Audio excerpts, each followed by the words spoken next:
जय राधे जय राधे जय राधे जय गौर जय गिरिधारी जय गोपाल जय राधे जय राधे जय राधे। पार्श्ववर्तिनी एकादशी व्रतेर माहात्म्य कथा। এই পার্শ্ববর্তিনী একাদশী হচ্ছে 18ই ভাদ্র 4টা সেপ্টেম্বর বামন দ্বাদশী ব্রত। বামন দ্বাদশী ব্রতের এবং পার্শ্বদা একাদশী ব্রতের মাহাত্ম্য কথা। 18ই ভাদ্র 4ই সেপ্টেম্বর বৃহস্পতিবার। জয় রাধে জয় রাধে। ভাদ্র মাসে শুক্লপক্ষে শ্রী পরিবর্তিনী বা পার্শ্ব একাদশী ব্রত মাহাত্ম্য। এই ব্রতকথা ব্রহ্মবৈবর্ত পুরাণে যুধিষ্ঠির কৃষ্ণবার্তা রূপেতে ব্যাখ্যানে। যুধিষ্ঠির কহিলেন, ওহে জনার্দন, ভাদ্র কৃষ্ণপক্ষে যেই একাদশী হন, সেই ব্রত পালনবিধি কিবা পূর্ণতায়, কৃপা করি সে সকল বলুন আমায়।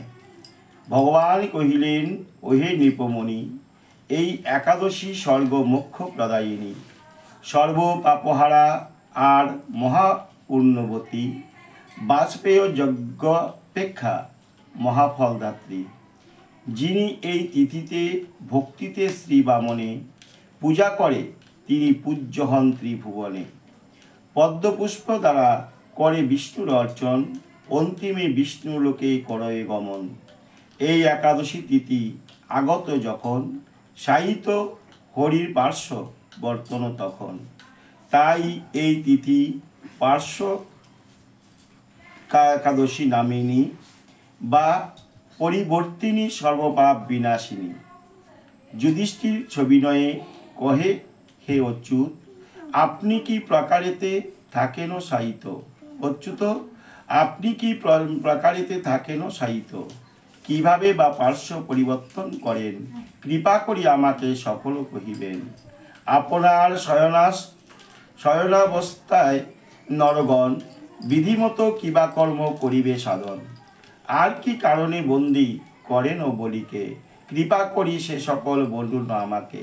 ভগবান কৃষ্ণ কহিলেন তদুত্তরে, প্রহ্লাদের পুত্র ছিল বলি নাম ধরে, আমারও পরম ভক্ত সেই দত্তপতি, করিত আমার পূজা হয়ে ভক্তিমতী। করিত বিপ্রের পূজা নানাবিধ দান, মম প্রীতে করিত সে যজ্ঞ অনুষ্ঠান। কিন্তু ইন্দ্রপতি তার হিংসার কারণে পরাজিত করেছিল সর্বদেবগণে।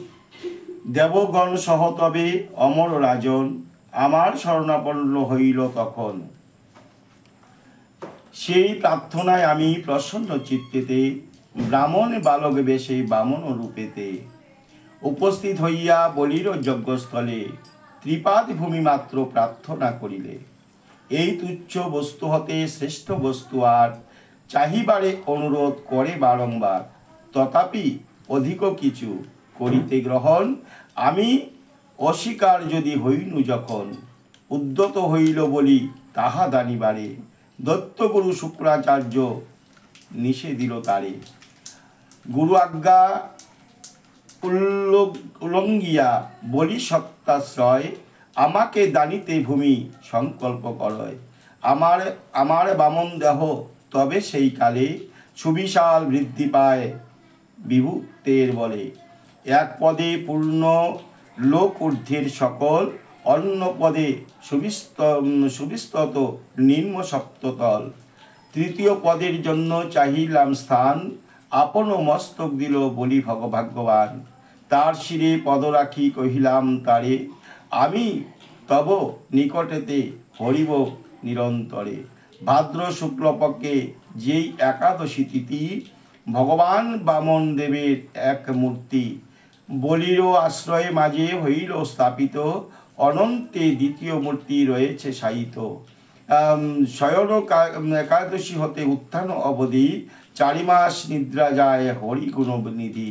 চাতুর্মাস ব্রত বিনা হয় নরাধম, জীবিতা অবস্থায় সেই মূর্খ মৃত সম। এই একাদশী ব্রত পালনের শ্রদ্ধায় অশ্বমেধ যজ্ঞের সহস্র ফল দেয়। পার্শ্ব একাদশী কথা পরম মঙ্গল, পাঠ কিংবা শ্রবণীতে বাষ্পেয় ফল।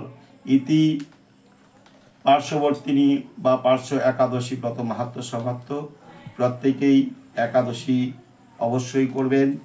এবং এই যে আজকে যে একাদশী, সেটা মহা দ্বাদশী ব্রত একাদশী।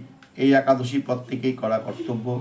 যারা এই একাদশী করবে না তাদের ভাগ্য খুবই মন্দ হবে। তাই অনুরোধ করে বলছি, সবাই এই একাদশী করার চেষ্টা করুন এবং একাদশীর দিনে আমার রাধারানী গোবিন্দের এই ব্রতের মাহাত্ম্য কথা শ্রবণ করবেন। জয় রাধে, জয় রাধে, জয় রাধে।